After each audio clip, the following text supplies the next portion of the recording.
Okay, let's talk about work-life balance. I want you to forget everything you've ever been told about it. Because today, we're not just questioning it, we're going to deconstruct it as a myth. A myth that might just be the very thing holding you back. We're here to map the hidden forces that explain why some people seem to bend time to their will, while the rest of us just get crushed by it. All right, let's dive in. So we're going to start with a paradox, a real head-scratcher. We've all been sold this idea that balance is the cure for burnout. But think about it. Isn't the relentless chase for it, that constant accounting, splitting our lives into neat little boxes, isn't that what's actually making us so exhausted? So why is it that the harder we chase balance, the more depleted we feel? While the top performers out there seem to defy the laws of energy, getting more of it the more they do. Well, the answer starts with the first signal we need to decode. The whole concept of work-life balance is built on a really shaky foundation. It's a model that assumes there's a fundamental conflict between two parts of your life. And, as we're about to see, that conflict doesn't actually have to exist at all. This slide right here just lays it all out. On the left, you've got the balance model. This is probably your default setting, right? It assumes work and life are fighting for the same resources. In this model, work is what drains your battery, and life is what's supposed to recharge it. But then look at the right. This is the integration model. This is what we see in top founders, in creators. It's built on alignment. And in this world, meaningful work isn't a drain. It actually becomes a source of energy. And this quote just nails it. The problem isn't work and life. The problem is the artificial wall we've all been taught to build between them. See, the very act of trying to balance them is what creates the tension that grinds us down. The people who really thrive, they don't balance, they integrate. So that brings us to the pattern here. Integration over separation. Let's look at the hidden friction this separation model creates. I mean, what are the real tangible costs of living your life by the balance rules? It turns out this friction has a name, and you can see it showing up everywhere, in all kinds of careers and teams. Okay, so the main cost, there's actually a term for it in cognitive science, context switching cost. Think of it like a mental tax you have to pay every single time you shift from your work self to your home self. Every switch is like a mini reboot for your brain, and it burns up focus, willpower, and time, leaving you feeling totally drained, even if you haven't gotten much. And this friction, it shows up in ways we all know too well. That constant trade-off analysis in your head, poisoning every decision. The guilt that creeps in when you're supposed to be relaxing. That weird, unsettling feeling of being two completely different people. And yeah, of course, the infamous Sunday scaries. These aren't signs that you need more balance. They're symptoms that your identity itself has been fractured. So, let's talk about the real world. How does this signal actually play out day to day? In the game of calendars and meetings and deadlines.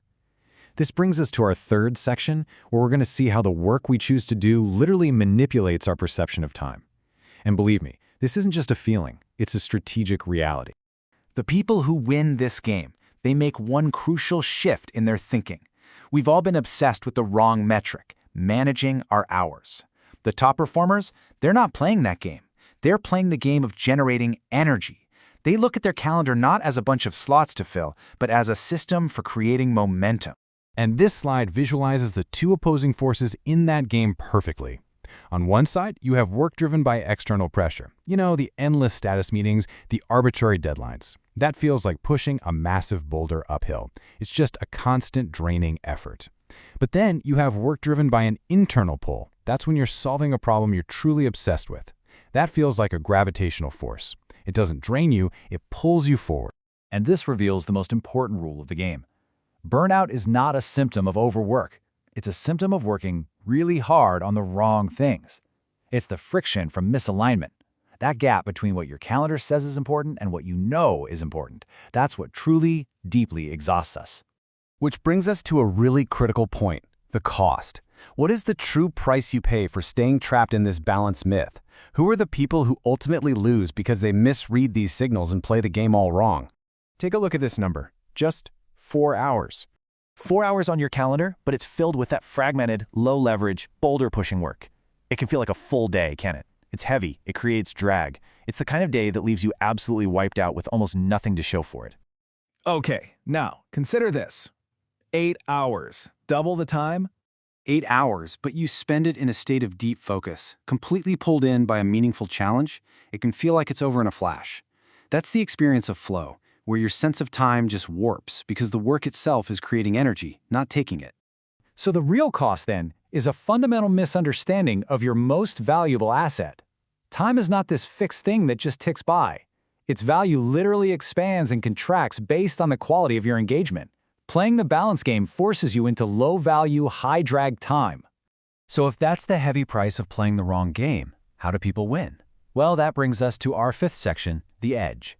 This is the counterintuitive mindset that high performers use to generate what seems like limitless energy and leverage. And just to put a fine point on it, the price for getting this wrong is steep. You're looking at chronic depletion, not from overwork, but from putting your effort in the wrong place. You feel replaceable because if your work is just a set of tasks to be balanced, well, anyone can do them. And maybe the worst part, your most unique, viable contributions become invisible, even to yourself. So to bring this all home, we're not going to give you some generic 5-step plan. Instead, we want to leave you with 3 really powerful questions. Think of them as tools to help you map your own path toward integration. First up, what are you splitting? Seriously, take a moment and identify those artificial walls you've put up. Your work self, your parent self, your creative self. Where do these separations create friction and energy leaks instead of building a single, powerful, unified whole? Second question, what gives you energy? And I'm not talking about what relaxes you, like watching TV. I mean what actually fuels you. Which tasks, which conversations, which problems make you feel more alive and more capable after you've done them? That's your engine. You have to find it. And finally, maybe the most telling question of all, where do you lose track of time? Because the answer to that isn't just an activity, it's a signal. It's a bright, flashing arrow pointing directly to your deepest source of meaning, engagement, and effortless momentum. That's where integration begins. And that, right there, is the true secret to controlling your time.